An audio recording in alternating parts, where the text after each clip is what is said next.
What's up? Welcome back. If you've not been seeing me for a while in Tua Tuesdays, it's been 8 long months, but now it's finally football season again. Can't wait, can't wait, can't wait. Hope everything is working, checking the sound levels. Got to get my buttons right. It's been a long time since I've done a live show. A long time. I think, let's see, the last game was, no, I did the playoff game. So we did the December 25th game, then we did the playoff game, and then the live shows completely stopped for the last 7.5 months. But it's football season again, and I'm psyched. I hope you're psyched. If you guys haven't watched us before, we do a lot of different things here. We'll talk about the games coming up. We'll talk about Tua. It's all about Tua, by the way. I'm not going to spend any time on any of the other players unless you guys bring up a question, but this is going to be all about Tua. I'm seeing some of the usual suspects, some who've been upset with me for a couple months, some who've been with me the entire time, getting the band back together, getting the family back together. Everything Tua on Tuesdays. So, just so you know, for the hopefully, next 7 months, every single Tuesday at 7 o'clock p.m., we're going to talk about Tua. We're going to talk about his press conference. We're going to talk about what the media says about him. We're going to talk about his performance in practice. And of course, once the games start, we're going to talk about the games and see how he performs. One thing I just want to address with you, let me get it off my chest right off the bat, as I see some of you guys in here already. This isn't a fanboy show. I'm not going to be just, drooling over Tua. I'm going to call balls and strikes as I see them. Hopefully, there won't be too many strikes and we can focus on, too many balls, and we can focus on the strikes, the laser strikes that he was known for in the first 8 games of the season. But nonetheless, I'm glad you're here. I hope you continue every Tuesday night at 7 p.m., God willing, with all the craziness going on in the world. If we're able to, we'll be here on Tuesday nights. So let me just set some ground rules. What I'm going to do is I'm going to talk and look at some videos, and we'll engage about them. And then after I go through that, I'm going to jump on the comment section and talk about with you guys. And I see there's a whole bunch of comments already. Can't wait to get to them. I don't care if 10 people show up or 1,000 people. You're not going to see a different energy in me. The only thing that happened last year, a couple of times, I have an allergic thing that happens with my eyes. And sometimes I have to, take a tissue and wipe it. But other than that, I'm ready to go if you're ready to go. So, jumping right into it. Oh, also, I just want to let you guys know, as we go further, I'm going to be doing a ton of giveaways. Last year, I gave away hats, I gave away shirts, I gave away jerseys, and also I gave away game tickets. And I'm not talking the cheesy game tickets. I'm talking about some really good seats at the games. If you can, and they're not going to cost you anything. All you're going to have to do is just sign up, give me your email, and then from there, we'll go ahead and enter you into the contest. Hopefully, I'll have some sweet tickets available this year as well. But without further ado, let's jump into the first video that I want to talk to you guys about. Now, this is pretty interesting. And I'm going to try and show you a progression here.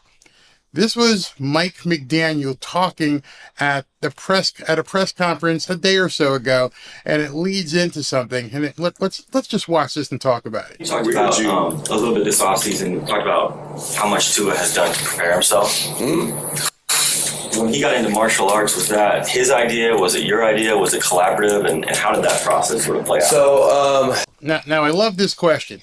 Where does jiu-jitsu, judo, whatever thing come from? Who brought it up way back in February of last year that this was going to be something that Tua was going to do to get himself ready for this season? It kind of makes me happy that I can't really give credit to one person's idea because I think the culture around here, as it best can, is about getting to the right answer, not whose answer it was. But I really can't remember for the life of me.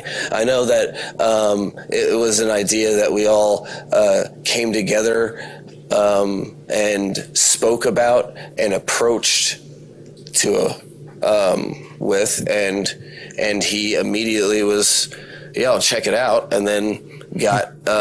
Now, I don't know if you guys have seen what Stephen A. Smith has said about this. I'm going to make a video about it tomorrow.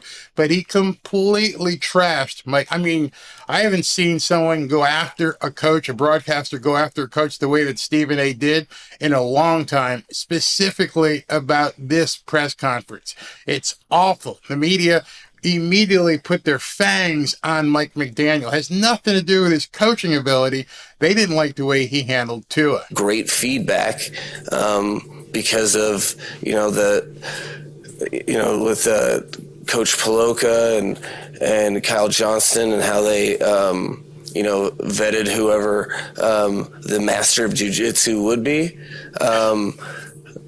Those parties did all of their homework, really tracked every single health-related issue that he's had from falling, and concretely attacked the problem. So I think. Now, I see Vivian, I see your comment. You saw this earlier today. That's, at this point, Stephen A. Smith and some of the people on basically ESPN and FS1 have just said that Mike McDaniel is a liar, that Mike McDaniel put Tua's life in danger. You have to understand, I know people say you have to protect a player from himself. Mike McDaniel makes a decision ultimately based upon what a health official is going to say, whether I'm going to put you on the field. However the decision came down last year, it was ultimately Mike McDaniel's call. So he did protect Tua, and it's all about where was he getting his information from. His information was what he used, and a lot of people believe he pulled Tua, not just out of the Green Bay game, but the subsequent game as well, that he shut him down basically for the rest of the season. It was really cool from an organizational standpoint and from Tua's standpoint, and I feel great about the results. We've only had one time in camp so far in live action that it was in OTAs, actually. Now, what he's about to say here, Tua himself disputed today, and I'm going to show you that. So what he's going to say here, he's going to talk about an example that happened during the OTAs where Tua actually got to use some of his jiu-jitsu training, and there's a little gray area here, but it's not a big deal to me. I don't care as long as the guy got up and he was still fine. But of course, the media attacked. Yes, he got stepped on and he fell down backwards and completed a backward somersault. It's pretty sweet. That was my next question. Like, you're not playing real football right now. The quarterbacks, they're not going to get hit. So how much can you know until the game starts in September? Now, that's a big thing I said. I've said this for months, is that when Tua got taken out of the Green Bay game and has basically sat on a shelf for the last 8 months, that was December 25th. It is now August 1st. I doubt Tua is going to play much of anything of the preseason. So it's going to be, almost, 9 months since he's had a hit. And that question by a reporter right there is a very, very viable question, because all this is fine. All the jiu-jitsu, all the training, all the stretching, all the bulking up is fine, but you're not going to know until he gets hit. He's got the red jersey on. Nobody can touch him right now. And if he doesn't play in a preseason, nobody's going to touch him until the actual first game against the Chargers. That's where I think the problem is because I almost feel like you got to put him in there because you got to see if he can activate his jiu-jitsu training. And that was something that was an unintended consequence of the whole off season. Is we found that there's certain drills that we can apply to all the quarterbacks, because you're right. It was something that you're right. Until he gets hit, you won't know. So the first question I'm going to ask you, because I'm going to go to comments next, is do you think Tua should play in any of the preseason games? And if he does play in a preseason game, how long should Tua play in a preseason game? One series, a couple snaps? Should he get out there at all? Let me know what you think, because right after this segment here, I'm going to go ahead and come to you guys. Really talking to Teddy Bridgewater last year randomly. He was like, yeah, it's so irritating. Like, we go 0 to 60. It's like, okay, well, that is true. That's what a wild existence. So we've done our best to come up with some drills so that they can fall over.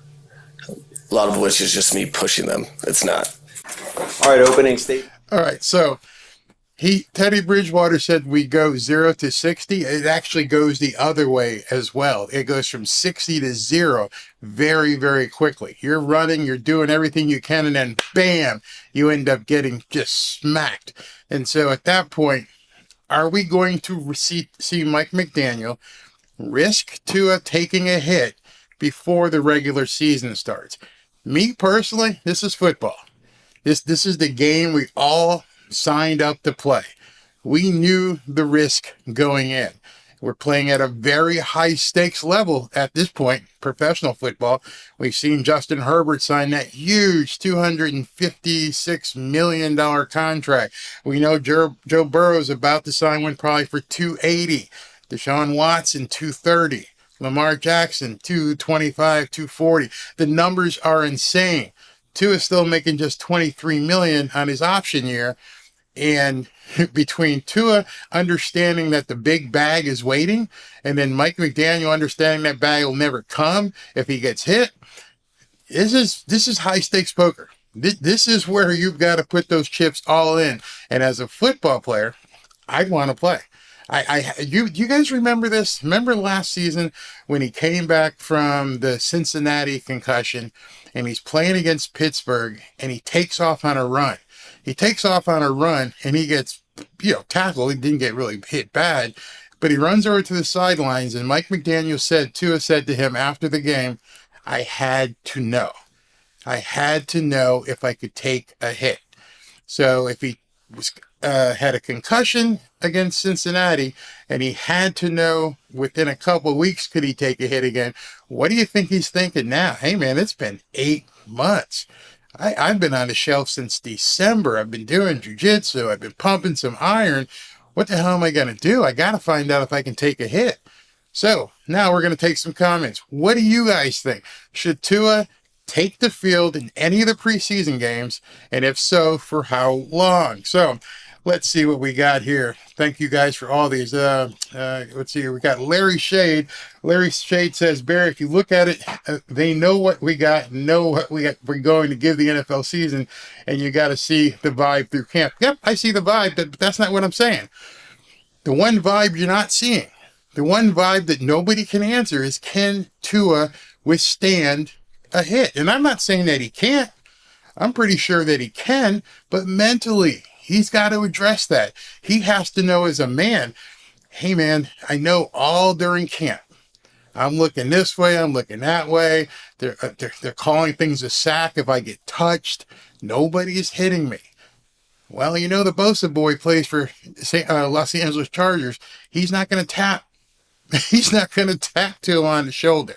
And with this porous offensive line that I can't believe that Greer and McDaniel didn't fix, even though I hear that, Eichenberg is actually playing a little bit better this year, and Austin Jackson seems to be playing a little bit better. I've seen some plays already where Bradley Chubb and Jalen Phillips have shredded them. So, okay, let's go to another. What's this one? Anthony says, well, that somersault showed he can. That wasn't a hit. He fell. That was different. You're going to hear him say it. What he did was somebody stepped on him and he fell over. He wasn't hit. He wasn't hit directly. Let's see here. King, I can't say your name, King. King Bourboni says, I would say that Tua should play 1 or 2 drives in the second game, then a quarter in the third game, and that's it. Okay, that works. I can see that working. Let's see. Hey, Pablo, how you doing? There's an old friend from a long time ago. Yes, maybe for 2 sets in different quarters.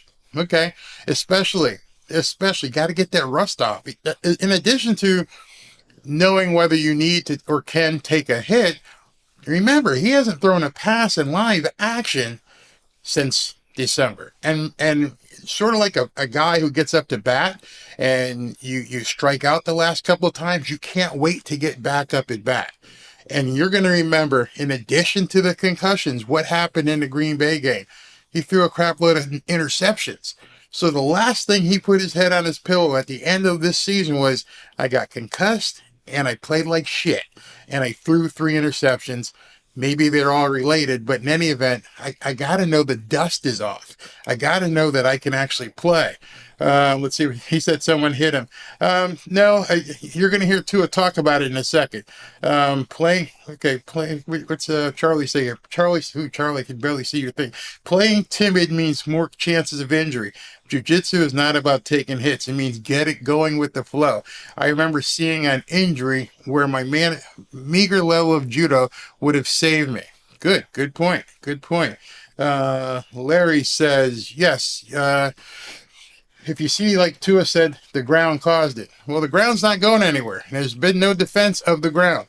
There's no way you can defend the ground. It's not going to get any softer. So, absent that, and if you remember the Green Bay game, it wasn't like Tua just threw his head into the dirt. He didn't say, hey, here's some dirt, let me just test my head against it. No, he got thrown down, tossed. When people say it wasn't a hit, yeah, it was the hit. The Green Bay guy locked him up and tossed him. What happened in the Cincinnati game? Big defensive tackle, wrapped him up, basically threw him in a suplex. So it is the hit. And people aren't understanding that or don't want to hear it, and they hear enough people say it's not the hit. It is the hit. How do you get to the ground? Well, unless you trip, somebody is forcibly putting you there. They're taking you and they're putting you in some place you don't want to be, and that's where the injuries happen. And that ground isn't getting any easier. Let's see who we got here. Let me go down, find somebody. Wow, you guys got so many. Thank you very much. Larry, okay, Fanatic Trev says half a game or at least 1 quarter. I could go with that. I think he should play at least a half in maybe the last preseason game. I know he's going to get some work against Atlanta, I believe, when they do the shared practice, but he's going to have the red jersey on there as well, so nothing's going to happen. He's not going to get hit. But I don't know if you guys have been noticing, it's been absolutely insane the amount of people who have been having these soft tissue calf injuries. Joe Burrow had one, and then there's like 2 or 3 or 4 other guys have had calf issues. Just non-contact, just pulling something. So just because he's not going to have any contact in the preseason, that doesn't mean that, injuries just can't happen at any time. So let's continue with this video. Thank you guys for those comments. And we're going to listen to Tua today. This is his presser today, and he says some things. I want you guys to take a listen. We'll talk about it. I think the team looks really good this far. There's a lot of things that are still needed to be done as far as work. Special teams looking good out there. I'm going to say great, but they look good. Still working to great. Good back and forth, offense and defense. Questions? So what he was doing right there was he was basically making fun of Mike McDaniel. That was the opening of the press conference today where he did like a Mike McDaniel impression, which I thought was really fun. The look on his face, the relaxed nature of his face. I know I said I wasn't a fanboy, but I really, really saw that. If I played you a press conference from after the Green Bay game and you looked at his face today, it's completely different. There's a lot more self-confidence. There's a lot more feeling of authority. He's comfortable in his element, and it showed. So let's continue. Actually like it. 15 minutes ago, Taron Armstead said he would whoop you. No context needed, but no, he's talking about jiu-jitsu versus boxing. Your reaction? Before he gets his reaction, I think Taron Armstead is like 6'6", 300 plus pounds.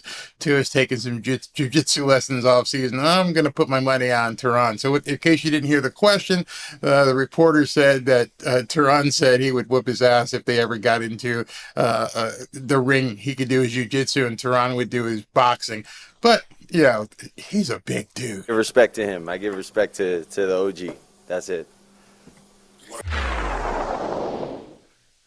With we've heard a lot about the jiu-jitsu, but that itself didn't help you. Now, it's funny to me, I don't know if you guys caught this, but right out the bat, they started asking about the jiu-jitsu. So I don't know if the reporters all got together in the room and said, let's find out about this crap. Does it really work? Are you feeling really good about it? Now, one of the things, it's the first time I've seen Tua in somewhat of a form-fitting shirt. So he came out there, he's got a form-fitting, somewhat long-sleeve jersey, and you can actually see, a lot of people have been looking at things for the last couple of months saying he's fat and he doesn't look developed. Well, now you can see him. He's got a tight shirt on, his arms look fit, his shoulder girdle looks fit, his neck looks fit, and so now the reporters, because they can see visually, now they're starting to ask him about the jiu-jitsu. Bulk up this summer. I'm curious, what was like your workout routine? What went into the pounds, the muscle that you put on over the offseason? Just a lot of heavier weights, a lot more reps with the heavier weights, things like. Now, raise your hand. We saw many videos, at least I saw many videos of Nick Chubb and some other guys. How many of you would have loved to see videos of Tua pumping iron? How many of you would love to have seen videos of Tua doing jiu-jitsu? We didn't see anything. We didn't see anything from February on. We saw a couple sponsorship videos he did, but we didn't see any of his training. Now, I understand he's private. We all understand that that's the nature of who Tua is. He's a very private person. But come on, man. Show us you in the gym hitting it, throwing a couple plates up. Love to see it. Like that. But everything that I did this offseason entailed to what would keep me on the field for the entirety of a season. We understand that, freaky things can happen. It's football. It's a physical sport. Not everything that you prepare for is what you're going to get. So I did the best that I could to get myself ready and prep for this season as far as injuries go. So that was something he said that kind of caught me.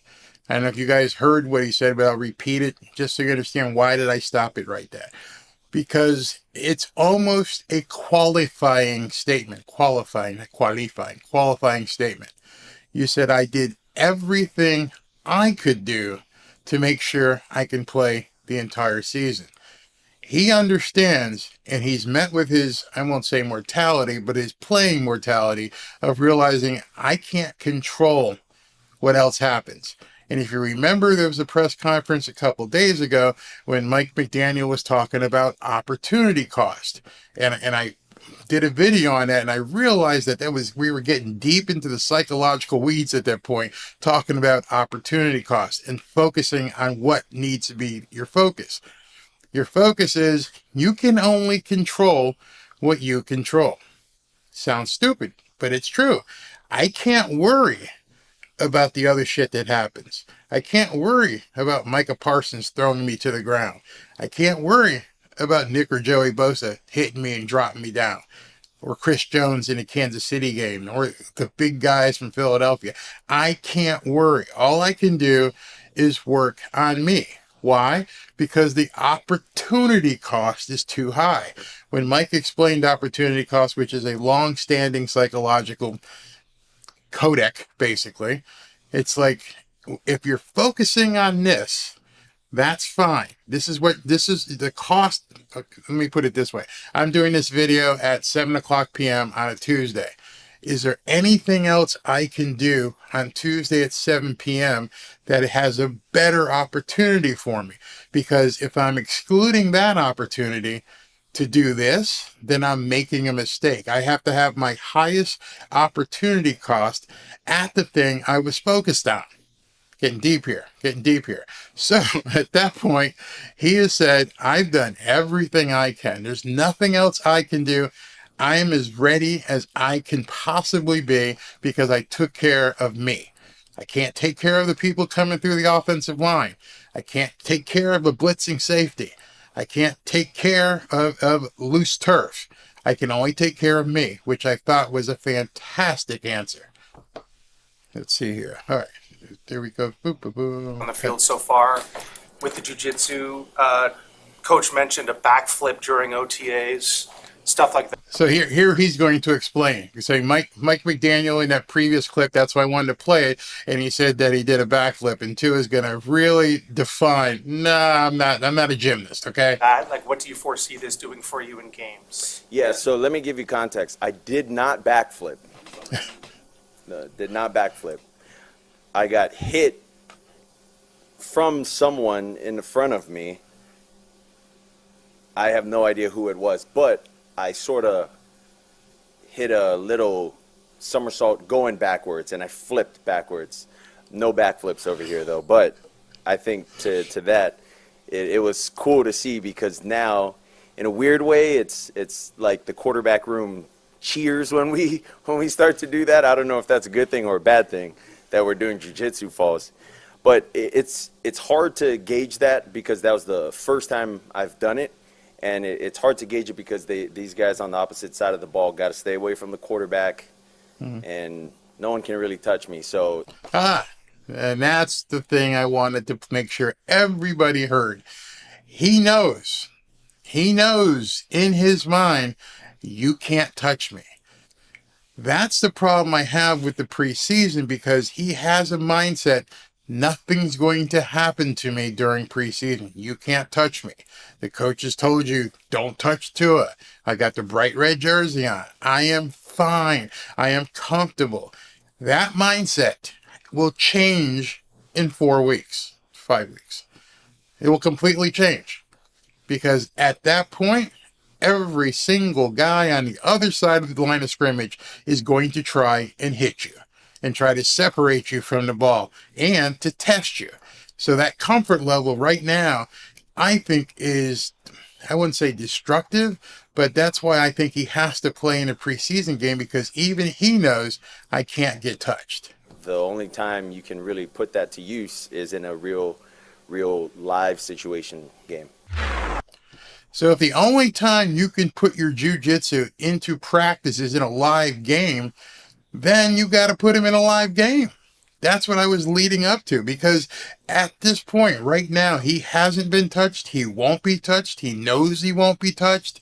Everybody on both sides of the ball in camp knows they can't touch him. So it's basically turning him into a bubble boy, which I think is unnatural given the state of a football player. I need to know what happened. Now I understand.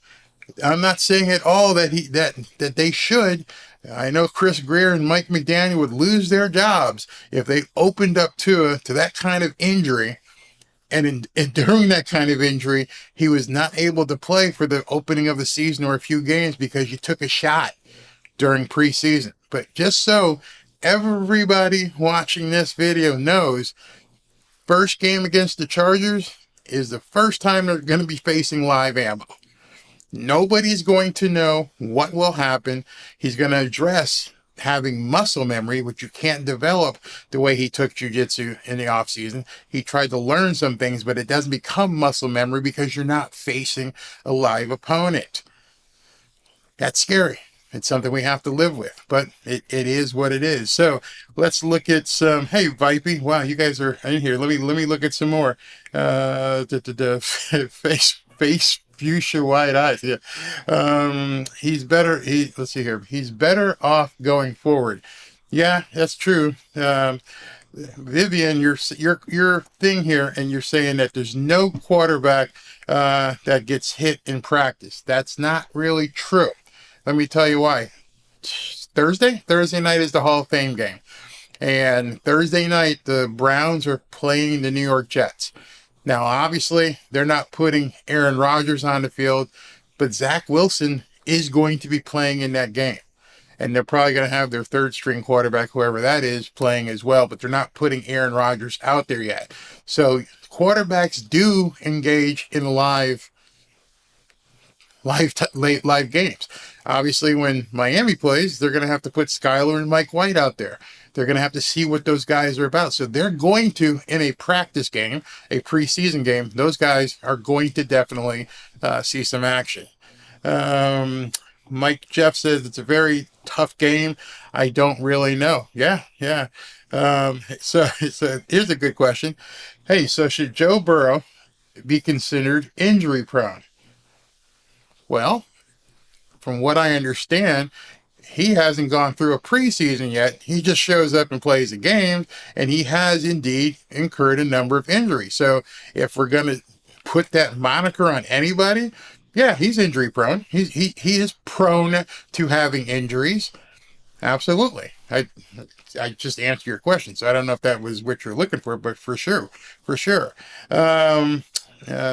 Miguel Garza says, I mean, this is true for any quarterback in the offseason. No one is getting hit. Everyone knows they're not, and then they have to change mindset in a few weeks. That is 100% true. But you're not applying it correctly. Every quarterback in camp knows they're not going to, they all have the red jerseys on. They're not going to get hit. Then they have to adjust. But not every quarterback in the league, last game of the season and a couple games before that, got knocked out. That's the big difference. That's the huge difference that people aren't understanding. Yeah, this is normal NFL stuff. But what happens? You had a guy whose last game, he got knocked out of the box. As a professional player, you want to get back in there. You need to get back in there. Vivian, you come back and say, I got you, but they say no quarterback in practice is supposed to be hit. That's why they wear the red jersey. That's the red jersey. I'm talking about preseason. I knew this was going to happen. Do you think Cook is coming to Miami? I was hoping, I was looking at my watch, and I'm like, am I going to get a Cook question? This is Tua Tuesday. And am I going to get a Cook question? And sure enough, there's a Cook question. Do I think Cook is coming to Miami? I don't know. And frankly, I don't care. I think anyone who's watched my videos now, I'm completely indifferent to Dalvin Cook. I think Raheem Mostert and Jeff Wilson are fine in terms of what this offense is going to be able to do. They didn't upgrade the offensive line, so Dalvin would have to run behind it too. So I don't know if that makes a difference or not, but I don't like the way Dalvin, well, how he treated that woman. I'm not going to get into that. Not going to talk about it. But I also don't like this entire LeBronish tour that he's having, where I don't know where I'm going yet, and I'd love to play here and I'd love to play there, and it's a dream. Have you ever been offered a dream job? I have. And when you're offered the job that you consider a dream job, what do? You take it because it's your dream job. It's not. Miami isn't his dream job. If it was his dream job, he'd already be down in Hollywood. He'd already be there. It's a big game, and I just don't play that. Maybe I'm old school in terms of football, but do it. Sign here, sign there, but what are you waiting for?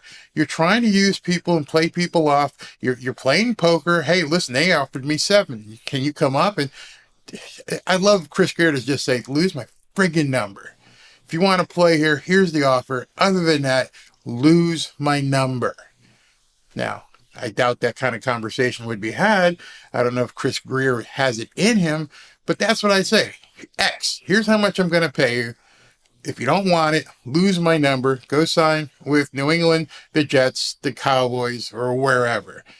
You asked me, so I had to go there. Yeah, Pablo, I believe that. I mean, you got a whole fan base down here that was initially just enthralled about having him. Now I get to the point where if I post a video about Dalvin Cook, people are like, oh, not again. Can you stop talking about Dalvin Cook? Nobody cares at this point. This guy has strung people along. He's act like a prima donna, and I'm just not into that. So, okay, Vivian. Okay, I got you. Larry, what are you saying here? I'm trying to click your button. What's happening here? Oh, there we go. Larry says, what do I think about New England signing Mike and Parker trying to get to know our offense? They didn't feel they needed Gesicki. Is he going to do well in New England? Maybe. maybe that's where he needs to be. Maybe that kind of offense is more suited for him.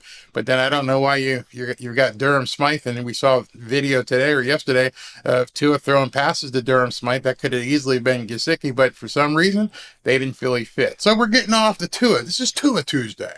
I understand we want to talk about some other stuff. Maybe I'll make a second half of next week's show where we talk about the team in general and we go over some stuff. Hey John, what's going on, buddy? Mr. B says the ground isn't going anywhere. Tuck and dive, baby, tuck and dive. All right, so let's continue with Tua's press conference here. Okay. That's an example of some of the instinct and muscle memory that training, jiu-jitsu training can do for you. Yeah, I would say with the muscle memory thing of it, it's not to where it's something that's muscle memory yet for me, and I don't think that. Now understand that what he just said is very important. It means he has it, and any jiu-jitsu, any karate, any judo person, any taekwondo and kung fu will tell you it doesn't become muscle memory that quick. In fact, it's even harder to become muscle memory until you actually engage, whether that be in competitions or get tried outside where somebody comes up to you, but you're basically practicing falls, which is why he was there. And he just admitted, I didn't make it up. He just said it's not muscle memory yet. So that's scary because we're not sure it's going to work. Because if it's not muscle memory, is his other memory going to take over? And that's kind of scary because at that point, we all know what Tua's innate muscle memory is. His muscle memory is to hold on to the ball and try to extend a play. So until that jiu-jitsu thing kind of takes over his need for self-survival, that might be problematic because throw the ball away, do whatever you need to do. Make sure that somehow the muscle memory that you used last year is somehow erased. Go through some Vulcan mind melding and get rid of it. It'll be something that'll, become muscle memory unless I do it for like a year or 2 years. We ain't got that kind of time, Tua. You ain't got that kind of time. There's no way you're going to be able to do this for a year or two before it becomes muscle memory. I know that's kind of some of the stuff that pisses off fans, but I'm listening to his own words. I'm not making it up. This isn't Barry bashing Tua. He just says, I don't know what's going to happen. Hey, guys, I can't do anything with this until I've done it for a year or two, and then it becomes muscle memory. When I saw that, I was drinking my iced tea and I was like, oh shit, you're telling me you're not there right now. I'm not twisting his words. I'm not putting words in his mouth. You can look at his face. You can hear what he said. He specifically said, it's not muscle memory yet. What is muscle memory? Oh, the way I've been playing since I was at Alabama, where I try to extend plays, and that's what got you in trouble. That's scary to me. And I think that's for anything. I think you're very conscious of it. It's in the back of your mind when you do end up doing it, but it's not like, oh, if I'm falling this way, I know exactly like how to fall right here. Now, understand what he's saying right now. It's in the back of your mind, but you really can't activate that because you're not used to that. I don't know how many times you guys have been in fights in your life. I used to bounce when I was in college. Brought all the football guys in. Hey, you guys want to make some money? Beat people up inside of bars? Oh, that's cool. And the thing with it, you knew if a guy threw a punch this way, that you had to block it and come back and hit him that way. That's the kind of thing where it became muscle memory. You never let someone reach into their pocket. You make sure as you're walking them out that they can't turn around. The different things you know technique-wise. Those of you who have wrestled, those of you who are in martial arts, you know instinctively what to do. And he just admitted, I don't know that yet.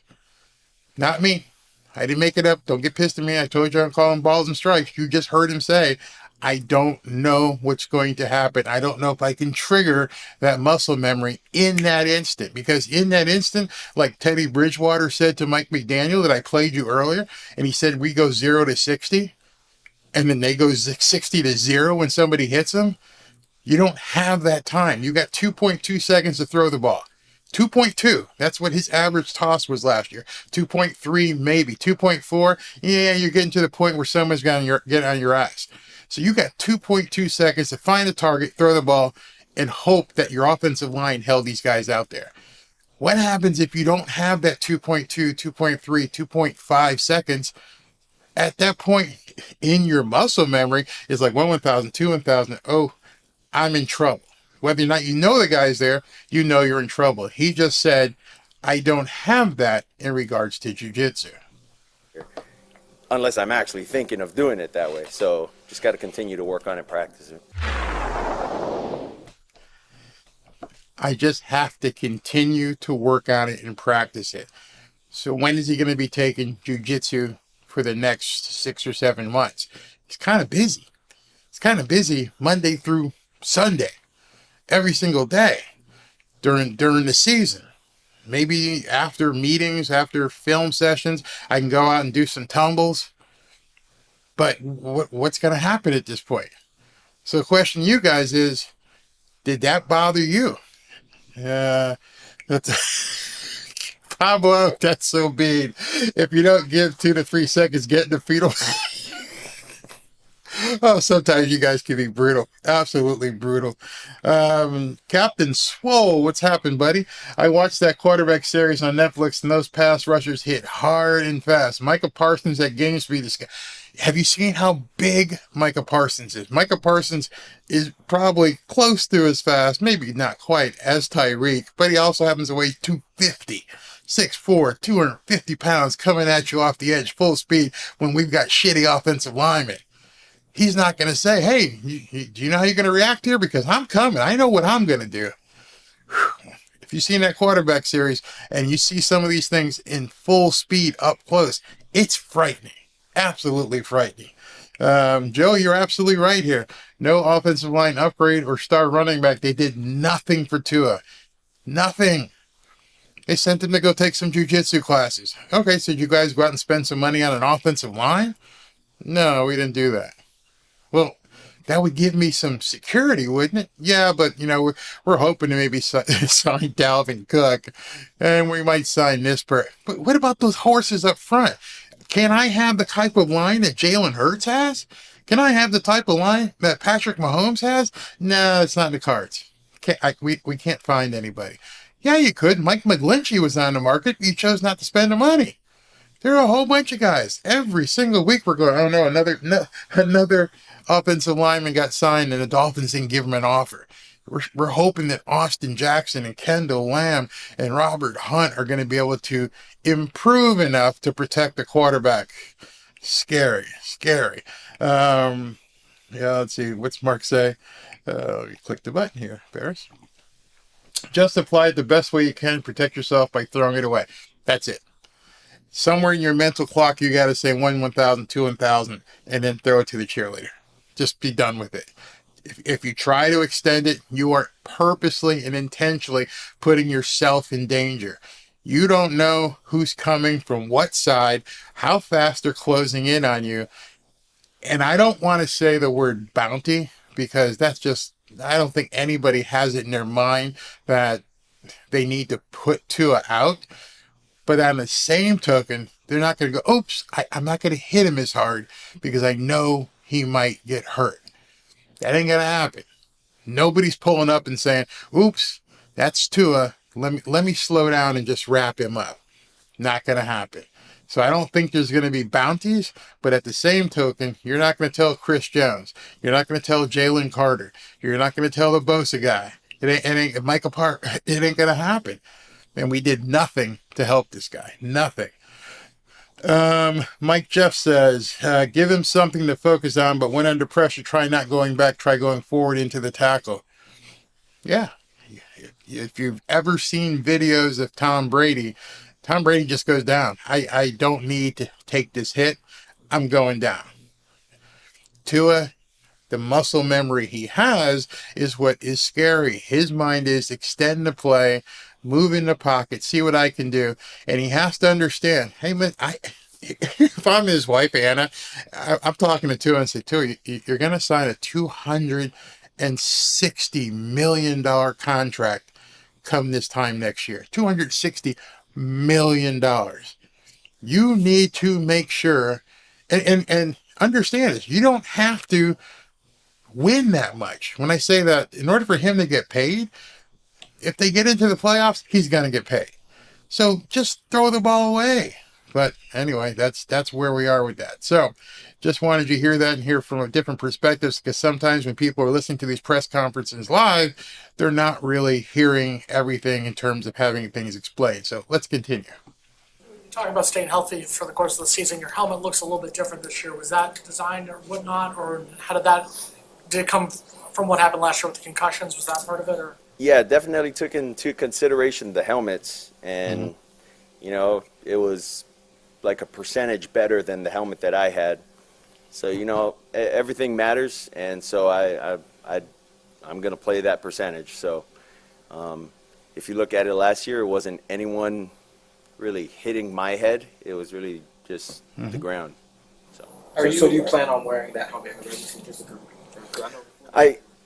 I think I'll start out with that helmet. I feel very comfortable with that helmet. Helmet feels good, so we'll see how that goes. Now, again, that's him focusing on what he can control. Does the helmet feel okay? Is it light enough? Do I have my line of sight? It's not interfering. I understand his helmet's better if I end up hitting the ground. So that's pretty smart. He's focusing on what he can focus on. So again, he lifted weights. He got stronger. He improved his entire shoulder girdle, so it's bigger.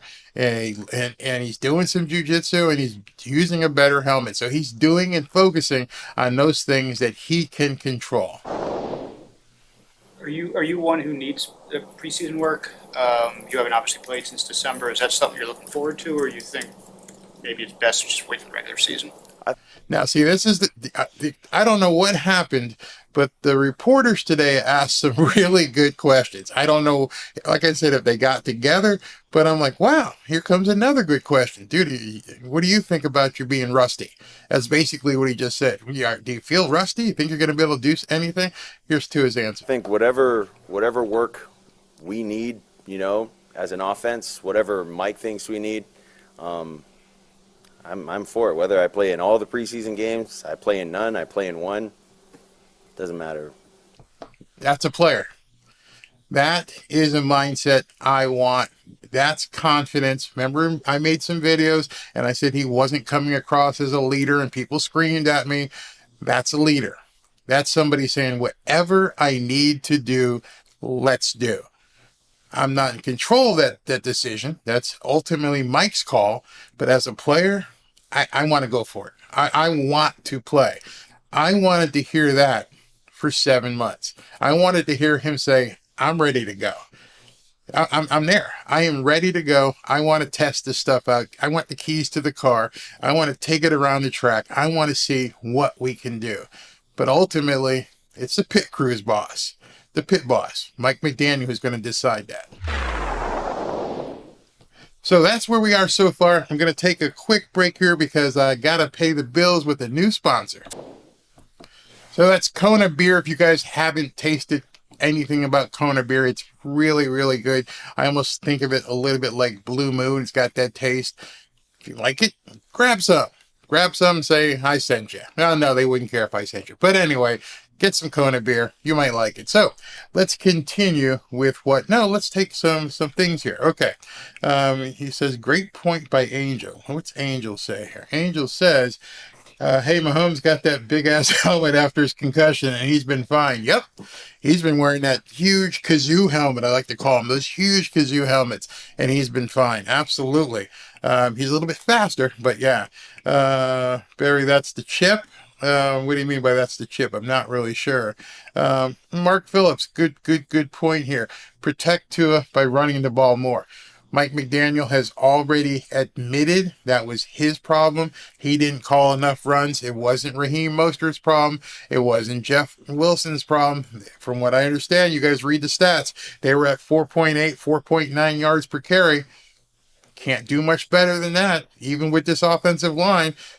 Dalvin Cook, it was about 4.8, 4.9. So it's not that much of an improvement by Dalvin. Is he a better receiver? I saw Jeff and Raheem catch some balls out of the backfield. Anyway, I'm not going to go there. Anyway, so yes, Mark, fitting for Tuesday. I don't know if you guys saw last year we did a thing with Hawaiian Airlines, which worked really well. Going to go back to them again in the Christmas season and do, let's see, what was it? Hockey. I don't want to say it. I'll embarrass myself. One of you guys from Hawaii can tell me what's the word. I should know it by heart. But in any event, you guys can't see it in the background over my right ear, right back there. There's a Hawaiian hook behind my wife's picture. So yeah, I'm into the Hawaiian stuff. We're going to do a lot of Hawaiian stuff for Tua Tuesdays. Absolutely. All right, so let's continue so we don't go over time here. What does that do for you guys from a correction standpoint and from the progression standpoint? Now, understand, you guys probably don't know, but that's Omar Kelly asking this question. And I got something to show you about Omar Kelly, which I don't know if you saw my video a couple of days ago, but that's Omar Kelly asking this question. Standpoint. I would say the way we look at it is not result-based. It's basically letting everyone finish with whatever technique they got. So regardless of if it was a sack. Now understand what he's saying here. There have been guys on Twitter. I even got into a Twitter battle with X battle, I guess, because it's X, not Twitter anymore, with a guy who's saying, "Oh, look at this touchdown." And I'm like, dude, it's not a touchdown. And he's like, "What do you mean? You can't see that's a touchdown?" That's a defensive guy who tapped him on the shoulder. That's defined as a sack in preseason. And then I realized we're having this back and forth about preseason practice. As Allen Iverson once said, we're talking about practice, man. Practice. This is just practice. And what he's saying, their philosophy, which makes a whole lot of sense, is not the end game, isn't what happened. It's not the result that we're looking for. We just want to check the timing, see if somebody can catch a ball, see if they can run a route. And we're not so much worried about it being a sack or not. You know, our defense gives us the opportunity to continue to read it out, to extend plays. It also gives the guys... That's what I wanted to hear. That I don't like that. You see, if you're trying to tell your quarterback, don't extend the play. If it's not there, get rid of it. If it's not there, just, like I said, throw it to the cheerleader. Do whatever you need to do. It's over. Don't get into the mindset of extending the play, what he just said. I've watched tape after tape after tape, and I don't understand why nobody's blowing the whistle. If you want that mindset of don't extend, then don't do it in practice. Hey, you just got touched. Stop. Everybody stop. Play is over, because we don't want Tua getting that muscle memory that just go ahead and extend the play. That's where I think he gets into trouble. We know that's where he gets into trouble, but he just said that's what we're doing in preseason. In the back end, an opportunity to continue to, play within a broken down play or... Yeah, but you're not going to see that in the season. I don't understand that entire aspect of what Mike McDaniel is doing. Hey, listen, although this probably was a sack in real football, we're in practice, so we're going to extend it and let Tua move around and get outside the pocket and see if he can't throw it 30 yards because the fans are out here looking at what Tyreek's doing and we want to see if he's got the... No, if that's what you want, don't have any rushers.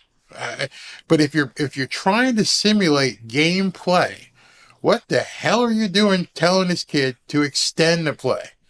Don't get mad at me. Again, he said it. The job isn't the result, it's to extend the play and see what... Whoa, hey, we don't want you extending shit. If Jalen comes in or Chubb comes in and they tap you on the shoulder, done. Over. Done. I don't care that Tyreek and Waddle are running around there and there's fans in the stands looking for a long pass. It's over. You're giving everybody a false pretense here. That play is dead. And we don't want you dead. We don't want you buried on a play because you're extending it so we can see what the pass is going to be or what the coverage is going to be. Nope, you can't do that because you know what? Your offensive line sucks. And he wouldn't be able to practice That's the problem.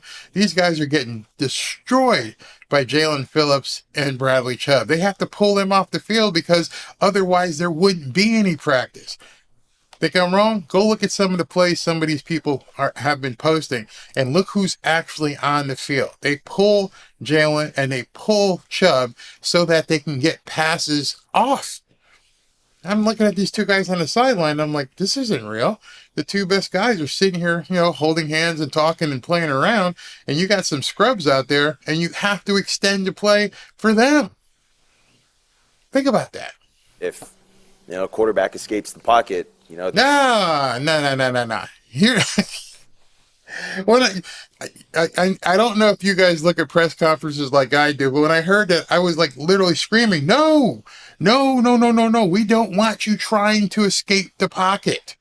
That's his muscle memory. That's what's going to get him in trouble. That's what my concern is.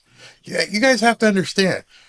I'm listening to his words, and he's excited about extending the play and moving outside the pocket. I'm like, oh, hell no.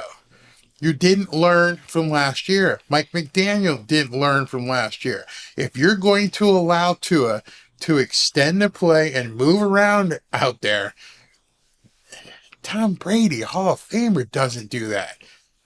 It's insane. You just went through a season where this kid got knocked silly a couple times, and you're doing the exact same thing. If we're extending the play, or if I got to move around outside the pocket, what are we looking at? Now, I understand some of you guys who might be new to me understand I call it like I see it. I didn't say the words. I react to what somebody says. And Barry, he didn't mean it like that. Don't tell me what he meant then. What did he mean by extend the play and move around outside the pocket? Oh, he's just talking about in practice. Okay, so that muscle memory that he's doing from now until September isn't going to happen when we get to the season. Is that what you're saying? No. Remember this presser where he says they're not stopping the play on sacks because they want to see what happens, and they're letting him extend the plays and move around outside the pocket. I hope I'm not playing this one press conference part come October. They're going to have to move around and maneuver how they're going to cover guys. So I wouldn't say it's necessarily result-based, although there are things that we have gotten corrected, in every area, whether it's a blocking scheme, a route, how the guys are running the routes, how we're looking at reading certain routes, our progressions in the plays, and where the checkdowns are, all of that. And I think it's really good when we're able to look at it like that and not, oh, I got sacked, like next play. So that's how it should be. You got sacked, this next play. Haven't we been saying it for the entire offseason? Tua has to learn how to kill a play. And you're talking the first couple days of practice, they're like, no, that's not what we want to do. We don't want to kill plays. We want to extend them and move you around out there. Are you friggin' kidding me? What do you guys think about that? Okay, 100 Anthony says, you might be right. He said it, not me. Yes. I don't understand. We all said, every single person I've heard in every single video, whether it's mine or other people's, is Tua needs to throw away the ball. He needs to stop. If it's not there, throw it away. And the first week of practice, 2 or 3 days in, they're saying, no, move around. Extend the play. Let's see what happens back there. Huh? You've already seen what happens. Man. Yeah, Fleshman, you definitely... And you got to know when to hold them, especially if you've already played the hand. You already know what's going to happen if you don't fold. And they're telling him in the first couple of days of practice, don't worry about the results. Don't worry if they said it was a sack. Keep going. Extend the play. Move around outside the pocket. See what happens. See what happens. His words, not mine. I don't want to see what happens.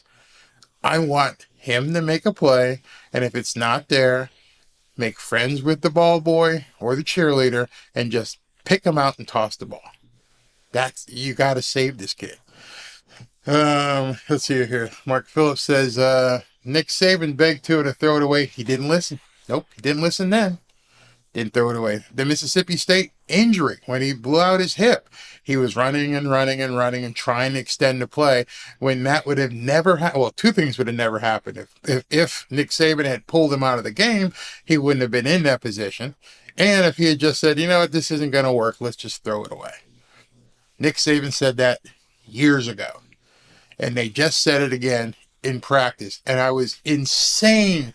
My head was exploding, and I'm like, there's no way you've told this kid to extend plays and move around the pocket.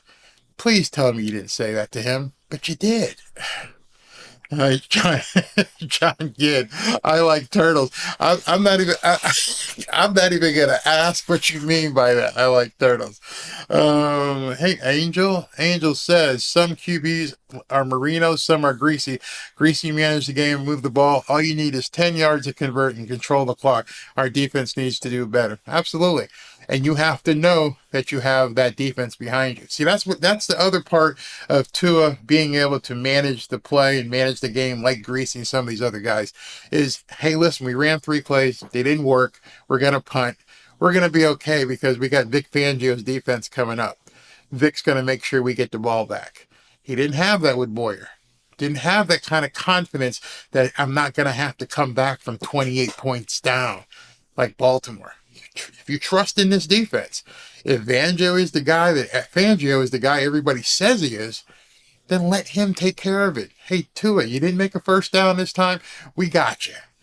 We're going to be fine. We'll get you the ball back. Try again later. All right, here we go. We see what happens when Teron is out there, before our eyes. What are some of the things that we don't see that Teron does for this offense and this offensive line? Yeah, he's a coach. T-Stead's a coach. He's in the offensive line room. He's coaching them. After practice, he's grabbing a lot of guys. He's helping them with their technique. He's in the back there coaching them, although he's not in. Have you guys heard anything about Butch Berry? I haven't heard his name. Haven't seen an interview. Haven't seen a press conference. Have seen nothing about Butch Berry and what he's doing with the offensive line. Now he's telling me Teron Armstead is helping to coach things out. Where's the offensive line coach? The new guy that you brought in because Applebaum wasn't getting the job done. Where's Butch Berry? Let's hear from him what he's doing to make these guys better. He does a lot. He expects a lot out of those guys up front, regardless of who's in. And he's just a great teammate. Yeah, I agree. Heard a lot about the complexity of this defense from some of the guys on defense. I know it's only 6 days of practice so far, but how has that work against that defense on the field and the film room kind of helped you so far? Talking about that iron sharpens iron thing that Mike McDaniels talked about, which, by the way, is a biblical phrase, in case you guys didn't know that. But has this defense helped him as a player improve? Very tough. It's very tough. It's hard to distinguish what's going to happen pre-snap and post-snap. Yeah, but you're going to see that a lot this year. That was the problem in the second half of the year. So it's great that Vic Fangio is showing him that same problem. Now understand, although Tua had a concussion against Green Bay, he's had 8 months to sit there and watch film, to look at that Chargers game, to look at the Green Bay game, to look at those games where they took away his first or second read. I don't understand why it's still hard for him to look at these reads. He should know by now with this offense, if read 1 is taken, I need to go with read 2. But he says it's still difficult. Remember that. I think Vic does a good job with his defense and aligning guys where they need to align and making everything look the same for both run action, pass action. And I think what I see a lot more this time, this year with the defense is there's a lot of communication. So I know everyone sees the camera that we have on our head.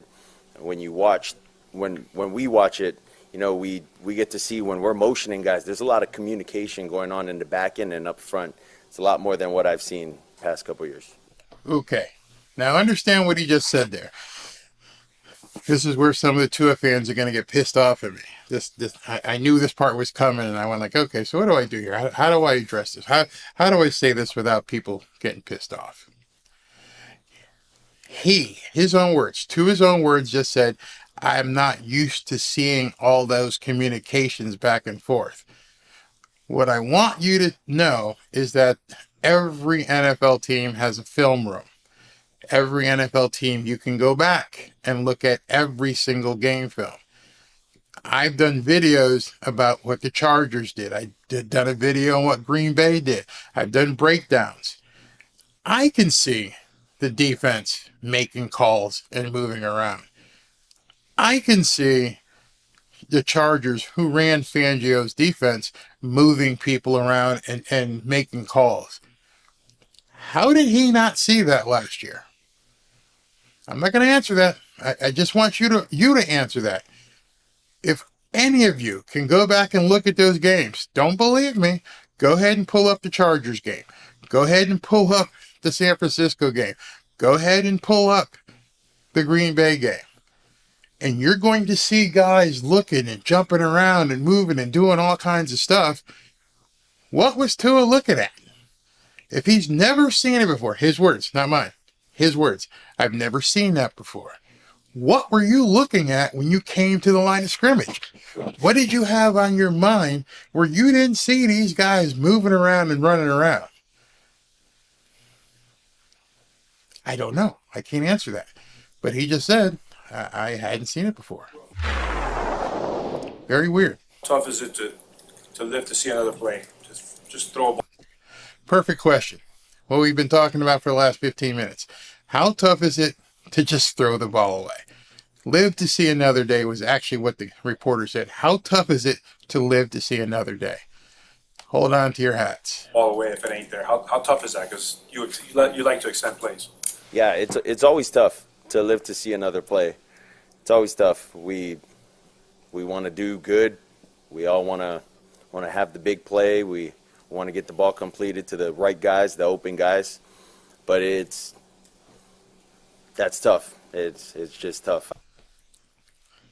I told you that it was going to be tough to hear the answer to that question. I don't know who he needs to talk to. Maybe instead of jiu-jitsu, should have spent months and months with Tom Brady. Greasy, Marino. These guys didn't sit down and say to him, tough. No, what's tough, let me tell you what's tough, Tua.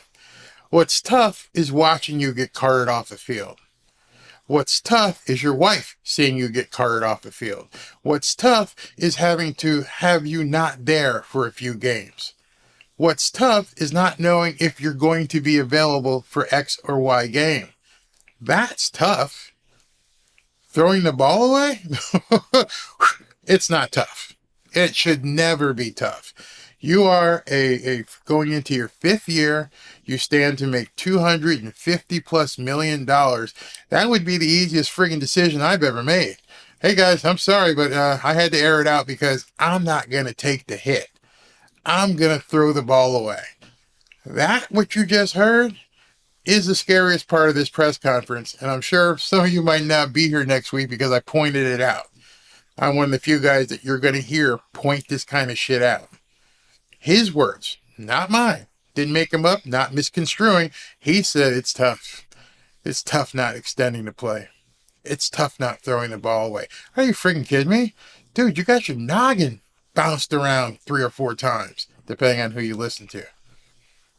Yeah, what you have to do is understand, live for another play. It didn't work.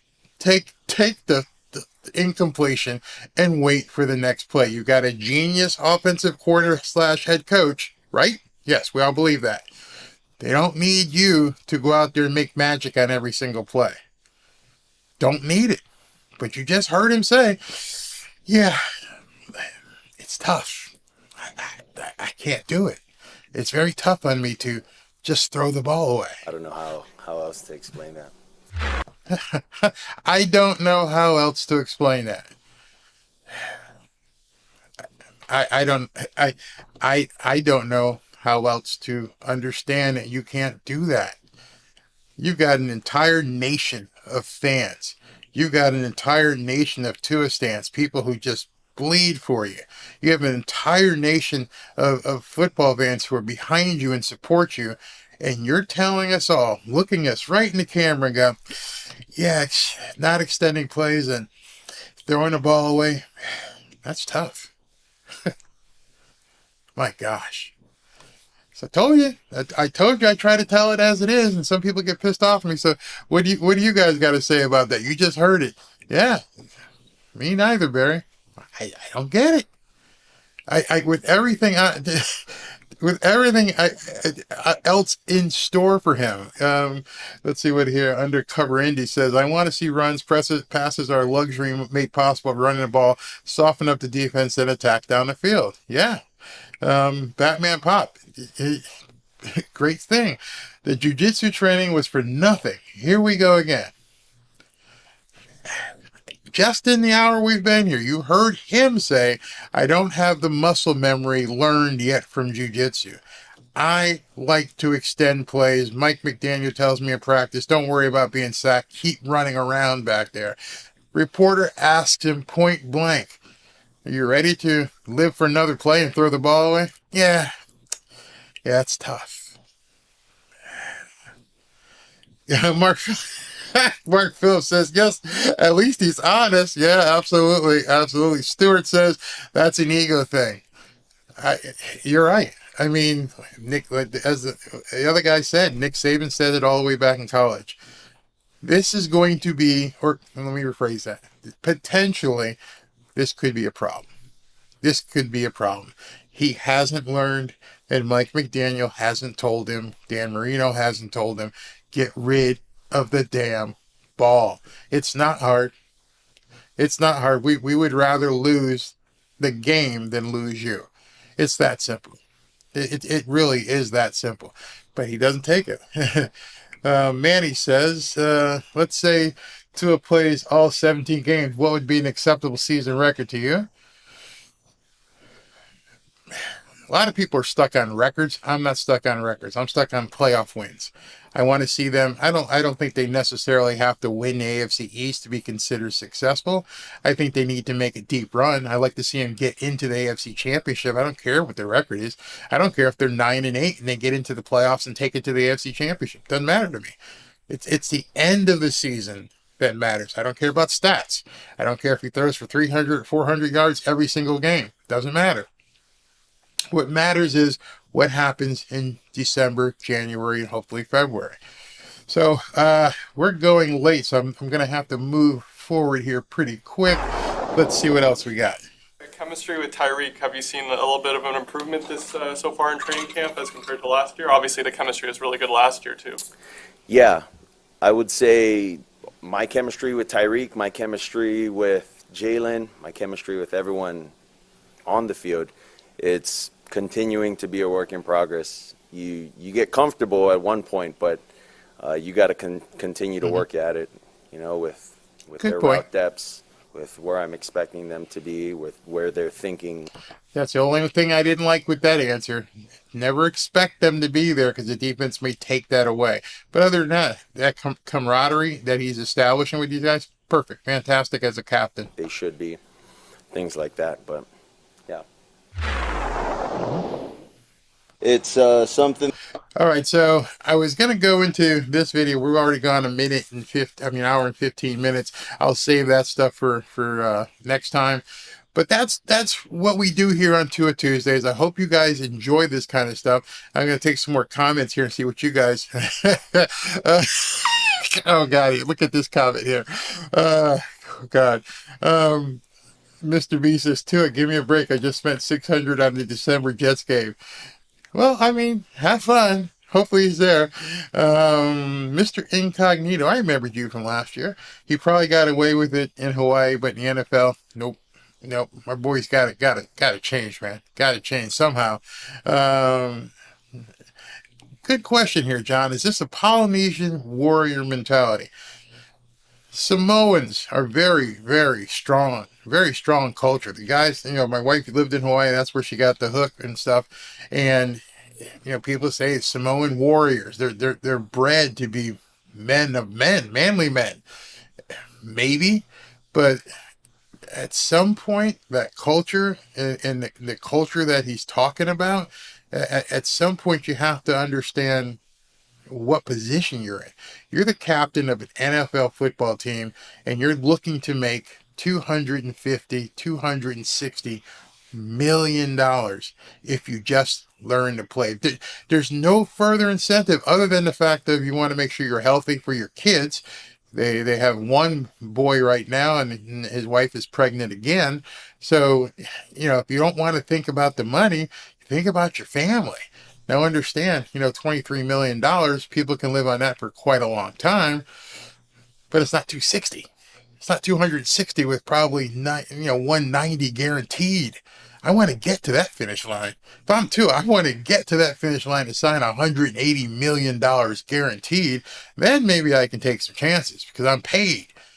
What happens if something happens and he doesn't get to that 250 million bucks?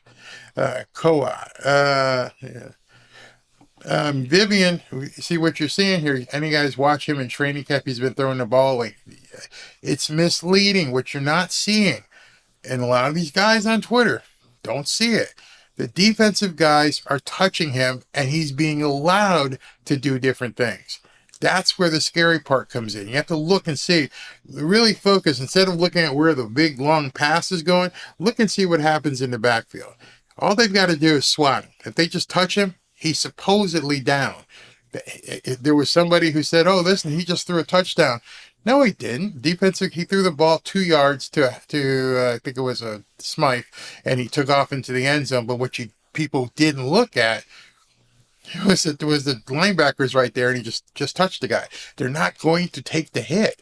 In fact, somebody said today, they were talking about Alec Ingold taking a pass and going for a touchdown. Did you see that tweet? Did you see what he said? He goes, yeah, that's fine. But if it was live, I'd have killed him. You have to understand, these guys are running around. They're assassins back there. Their single job is to make sure that the receiver catching that ball is hit and made to not want to come back out there again. So what you're seeing in practice is a guy take the ball and look like he's running 40, 50 yards. I don't know how many people told me today or oh, he ran, A-Chain ran like 50 yards for a touchdown. Well, it's kind of easy when nobody's touching you. They're just like, well, yeah, you're down. It's like going up to a big German Shepherd tied to a pole who's got his teeth snarling at you, and his chain only reaches this far, and you're over here. And like, oh, he didn't bite me. Come on, you got to watch these games a little bit closer. I'm too old to see all that. Vivian, at least you're honest. You've been here for a year. I remember seeing your name, and thank you very much for being here. Mark says Tua needs to carry a horseshoe and rabbit's foot. Charlie 3, this is a good comment. Charlie says Tua seems to be flexible enough to adapt. He's already shown this. Did you just watch what I just played? Because he just said, hey, the reporter said to him, point blank question, are you finding it hard to live for another play? Meaning, can you just throw the ball away? And this is his 5th year in the pros. He played at Alabama, and nothing has adapted. He hasn't adapted to that. He hasn't been able to throw the ball away. When is this adaptation that you're talking about going to happen? It's just not there. It's okay to be a fan, but you just can't take what he just said and ignore it. As a former defensive back, that is 100% true. We make them pay for their touch. Yeah.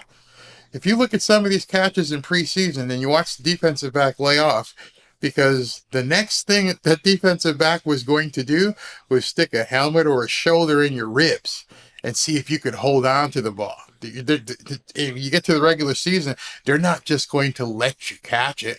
There was a play that he threw to Durham Smythe yesterday, coming over the middle, and you can see the linebackers and safeties just say, oh, yeah, you can have a nice catch. Looks good to the fans. However, if this was real, I'd have separated your elbows from the rest of your body. You have to focus on that. When you're watching these preseason games, when you're seeing, not preseason games, when you're watching these preseason practices, look for the proximity of the guy in the green shirt. Or white, depending on what they're doing. I think it's green defense is wearing. Look for his proximity and watch what happens. He gets to a certain point and he lets off. because they can't, and you don't want to hurt your own players. That's why they'll touch them. That's why they'll wrap up, but they won't take them out. You have to look at things in preseason different. Those aren't touchdowns. Those aren't just running 40 or 50 yards. Those are guys who've been told, and they watch their film, hey, listen, what were you doing here? Well, right here I was going to do this, and I did see him coming, and I put my arm out. But, Coach, Vic, I can't lay him out. I can't do that. That's my guy. I can't do it. So, yeah. Oh, it was Cater. You're absolutely right. It was Cater saying that about Alec Ingold. He actually said everyone was raving about Alec Ingold's pass and his reception, and he goes, if this was live, I'd have just taken him apart. I'd have destroyed him. I'm right here. I'm ready to zoom in on you. I'm going to take you apart. So anyway, it's been 1 hour and 23 minutes. I am so happy that I got all the buttons right. Everything was working. Didn't have any problems. I appreciate every single one of you for stopping by. I hope you come back next Tuesday. I still have content in the box I couldn't get to. I would have been here for 2.5 hours, obviously. I'll learn how to time that better next time. But every single Tuesday will be Tua Tuesday from here, God willing, to the end of the season. So thank you very much for tuning in. See you guys next week. But of course, I'll be doing videos well before we meet again next Tuesday. Thank you very much. I really appreciate all of you attending. I know your opportunity cost. You had something else maybe you had to do on a Tuesday evening, but I thank you for spending that opportunity time with me. Talk to you real soon.